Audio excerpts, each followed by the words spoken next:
Merry Christmas, YouTube family. It's Christmas morning. Well, I slept into like after 9. I did take Jangalang out to Starbucks. Why? Because 7 Brew wasn't open. And Deb wasn't feeling great today. Christmas hard for her. Her dad died years ago on Christmas Day, so I understand. So she needed some of that base therapy that Jangalang can deliver. Couldn't take the Blazer, battery was low. And, which, you know, I need to change the balancers on Jangalang and Death Note. Cause I got that big box style balancer, and with the amps and the balancer, it pretty much pulls the battery down. Like a vote in a week and a half, and she forgot to start it. But I'm here with the car she called Blinky. She got a nit yesterday to leave, and I don't know if that GFX amp did it, the code or what, but or even a door might have got left, or it's got them click dome lights. One of them got left on. I don't know. But she said when she got in it, she just put the key, well, you ain't got to put the key in the ignition, but she just hit the start, and it started, popped, and died. Then no power. And then she saw that, well, the voltmeter read like 12 something, and it was done. Then everything went dead. So I'm like, cool. I couldn't get the hatch open because there was no power in the car. I grabbed my multimeter and I checked this positive and this negative over here, reading nothing. So that let me know that the fuse in the back had blown. Now, this sucks, guys, because for me to change the fuse, let me flip this camera around. Yeah, the fuse is under the enclosure in the spare tire well. Not one of my greatest achievements. I need to put the fuse like over here somewhere where I can actually get to it. But not today. So basically I got to unhook the speaker wire from the amp, lay the seats down, move this box all the way up on the back of them back seats, get that cover out of there and change the friggin' fuse. But I did come in here yesterday after I got the back open, which is kind of cool because you can't open the hatch, it ain't got a fucking keyhole. It's electric. So I just hooked this battery case up to there, had power in the car, not off the C-Max, because this wire here is fused and blown back there. So, yeah, I just hooked the ground up, and then I had power in the car. Can't start it, though, because that alternator charges at 16. Oh, Lordy. But anyway, yeah. It is what it is. I got a fuse at each end. I don't know why that one didn't blow. Wish it would have, but it didn't. But luckily, stock battery's still in here. Hooked it up, unlocked the door, went back and popped the hatch. So, anyway, I'm done with this cigarette, so I'm gonna get to work. Well, all the C-Max cells look great. And I just want to stress this. Guys, hold on, huh? I'm gonna go over what happened here. So, the alternator on here is a 400 amp. JS built a phenomenal alternator for this car. I'm a JS fan. Autotech has done me great too. I'm not gonna lie. But what happened is when that C-Max dropped that low and the car started, the alternator will sense what the battery's at. The alternator's set to charge at 16. So with the battery being in the mid 12s, the alternator, it's like, hey, I need to get this battery charged up. And it rushed current. Probably a solid 400 amps because it was cold out. It was in the 30s. So the alternator is nice and cold, efficient as shit, and it ain't playing. It put out big voltage. And a C-Max, like lithium, will suck voltage. They're not like your old lead acid batteries where you got to kind of force the charge into them. Because lead acid, they're not efficient at all. They don't like taking charge. They don't pull the charge in like a lithium does. So basically it pulled as much current as it could get in. Now, one of two things had to happen. Luckily, that fuse popped. Scenario B, which I'm glad the fuse popped. That saved the battery. Because being that low, charging that high, the battery would have either vented the cells, which the cells would have vented out the top. Which, that means cells are bad when that happens. Or if you have poor wood compression, like so many people do with C-Max, the compression would have gave way, the cells would have all ballooned out, and it would have been over. Possibly the car could have caught fire. The car could have possibly caught fire if they would have vented. But luckily, it didn't happen. I just wanted to go over that with you guys because a lot of people don't understand lithium. And there's so much misinformation in the Facebook groups. Like, oh, yeah, wood compression is fine. My homeboy's been running wood compression for 3 years. People have. But them people, they understand lithium. And the main thing here is you do not, if your battery gets low, don't just start your car if you got like one big alternator or multiple alternators. Like the black Jeep here,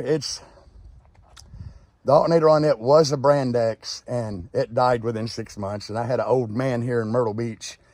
He went through it, and he had to replace pretty much everything in it. But I'll start that Jeep, the black one here, the one my daughter named Julian. I'll start that Jeep at 15.1. I have no problem starting it and letting it just sit there. It's got a Fat Boy regulator in it. And that regulator charges that battery slow, guys. If there's nothing pulling on it, like the electric fan ain't on or nothing like that, it'll just charge slow, which is good. Jangalang, different regulator on it, and Death Note. If they get down to like 15 flat or in the 14s, I hook a little scientific charger up, get it up to like 15.3, 15.4, and then start it.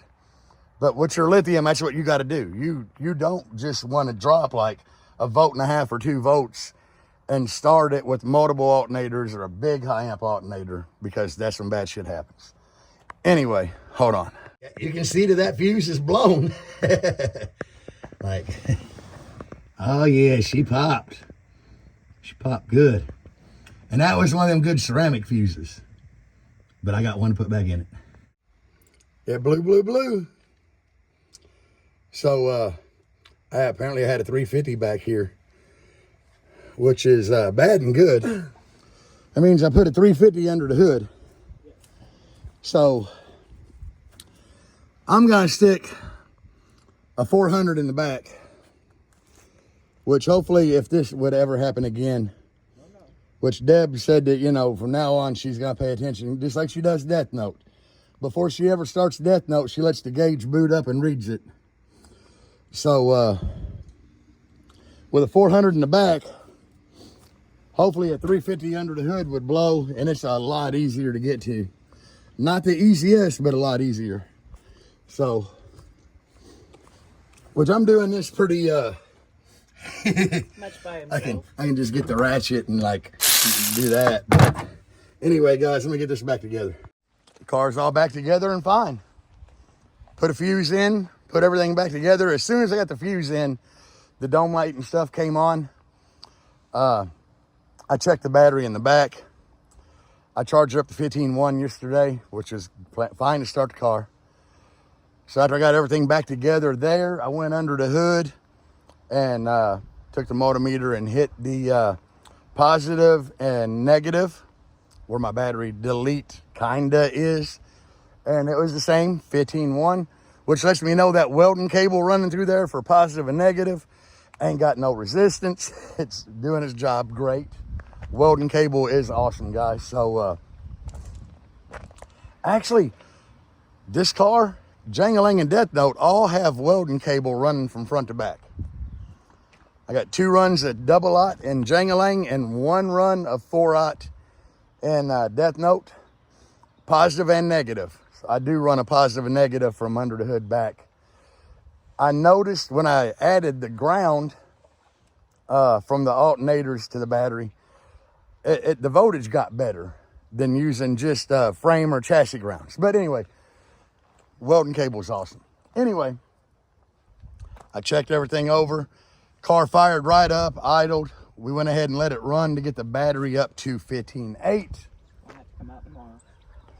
So later this evening, it's Christmas. Guys, we don't have no family here. It's just me and Deb. Do we have people that invite us to Christmas? Yes, we do. We have people that invite us to most holidays. We have a great family that's not family. Yeah, we don't want to impose on anyone's family for that shit. So years ago when our daughter was still with us, we started a tradition. I don't like turkey. Deb don't really like ham. Our daughter didn't give a shit. One year she's like, hey, let's go eat sushi on Christmas. And here we are like 8 years later and we still do that. So it is what it is. Every year for like, this will be probably the 8th year, we have sushi for Christmas dinner. Love sushi. We don't have a problem with it.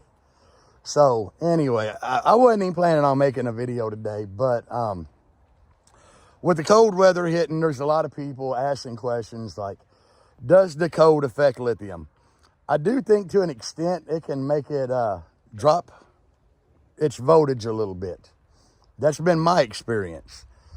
But now it don't get super cold here. Like it'll get in the 20s here and that's about it. When I worked at the tattoo shop, I would come out here in like 27-degree weather and fire Jangalang up, and you know, it would be maybe a half volt down, like around 15.5, 15.7. It would fire right up. I'd let it sit there and run for a minute, and then I would straight take off and never had an issue. But a lot of people don't realize that if your bank drops really low, I'm talking like this did from 16 to down in the 12s, that's over 3 volts, guys. You don't want to start that shit. What do I charge my lithium with? A scientific power supply. You can type that into Amazon search.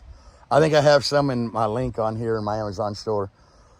It's just a desk power supply that goes from 0 to 30 volt, 10 amp. You know, if you're really low, turn the amperage down, guys. Turn it down to 5 and let it go. And Deb wants me to, I'll show you this power supply. Death Note's over there running because I used this morning to charge the battery in it. It was at like 14.8. We got it up over 15. Pretty much this is all it has is little clips like that. You just clip on the battery. Only set your voltage, like turn the unit on, power button, somewhere in the back. Set the voltage. And then hook it up to the battery and leave it alone. Reason I say that is if you hook it up to the battery, your battery might be 14 volt. The screen on here might read 15 because that's kind of where it's putting voltage out. And then if you turn this voltage knob on here up to try to make the screen say 16, you might be putting out 20 volts. So only set your voltage before you connect it to the battery with it powered on, and then set the current for the amperage you want. Hook it up and ignore what the screen says at that point. These are awesome little power supplies. This is my second one in many years. It only does 10 amp. It'll tell you right there. 30 volt, 10 amp. They sell guys make bigger wire kits for them, but honestly, this little ass wire at 10 amp, it's gonna handle it fine. I've never had an issue. The only time I've had to replace one of these, my beautiful wife kind of got confused in the back of the Blazer because all the wiring is red and white. Red positive, white ground. She hooked it up backward and it smoked the unit, but no big deal. We got another one. I will say, you can kind of hook these up and kind of forget it. kind of keep an eye on it, but if you set this at 16 volt flat, once your battery is at 16, this thing will turn itself off. Like, it'll still be lit up, but you'll see where it says amperage 0. What it does is when you hook it up, the closer it gets to where you set it, it'll start throttling back the amperage. And then when it reaches where you got it set, it'll just kind of power itself off. So don't waste money on a big lithium charger when this does everything you need it to do. I don't want to ramble on, but these are questions that I get a lot of time, and I just kind of wanted to help people that don't know. She must still like Death Note. She be taking pictures of it. Oh, she on Jangalang now. And here I got a borescope that TikTok shop sent me. Kind of cool, full color, light on the end of the camera. I was playing with it, looking at the coil and the sub gap. I said sub gap. I was using that borescope thing to look in the coil gap at the coil on my subwoofers. Anyway, not even gonna lie to you. Oh yeah, my hair is fucked because played Jangalang this morning. But anyway, ow. I've been getting a lot of stupid, crazy, free shit from TikTok shop. I mean, I get like 4 or 5 packages a day. And they might shut down next month. So I'm just taking full advantage of that shit. So if you see me on TikTok promoting items, I mean, I've been telling everybody if it's a good item or a shit item, but I've been getting them DeWalt generic batteries. Guys, I've had great luck with them.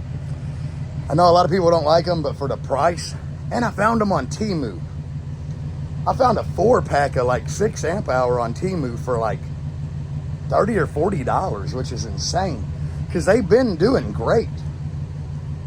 Like, I used one of them batteries, like just one, for the whole Scion build, and it only dropped down like 1 bar, so it has just a little impact, but still.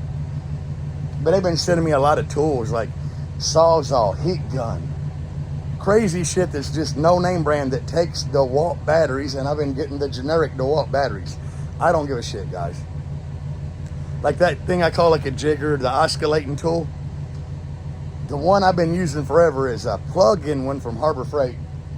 And after you use it for like 5 minutes, the thing gets so hot you gotta have gloves. I mean, it will burn your hands. They sent me a generic one that takes the DeWalt battery. I'm gonna use shit out of it. But anyway, that's all I really got for this holiday season. I hope I helped some people by answering lithium questions. Guys, invest in a charger if you don't have one. It will save you. It'll save your battery, possibly save your car. Always keep an eye on your voltmeter. Don't start the car until you look at the voltmeter. And, you know, Deb never did in the Rogue. And now she's just like, every time I get in any car, I'm checking the voltmeter. But with lithium, lithium's great. And everybody says C-Max is dangerous. I've been running the same C-Max bank for 4 years and never had an issue. I use steel compression, which that's what I recommend for anybody, because we all see what wood does. Every time you see a bank blow apart, it's usually wood. Cell swelling, that is caused by what we just talked about. Getting the battery too low and charging it too fast. That was what causes cells to swell or vent. So use that shit, you know, and don't overcharge it. I believe 16.8 is like max on C-Max. The max I will charge to is 16.2, and I'm done, and I've never had an issue, guys. So anyway, I hope y'all enjoyed your holiday. I hope your Christmas was great. I hope you got shit you wanted. Spent time with family and everything, because that's kind of what's important about holidays anyway. You know, holidays for me ain't been the same since my grandmother passed. My grandma raised me, so she was like a mom to me, but I remember holidays at her house, man, the whole family would be there. And when she passed, it just fell apart. It's like family didn't give a fuck about each other at that point. So I hope y'all don't experience that, you know. Try to get together and do shit, man. Get a family bond. Anyway, I'm done rambling, guys. Peace out, and as always, base the fuck on. Merry Christmas. I just put in work, yeah, I work like that. Got me falling and it hurts, yeah, it hurts so bad. All in and it's worth everything I have. I could feel the butterflies multiply every time I meet your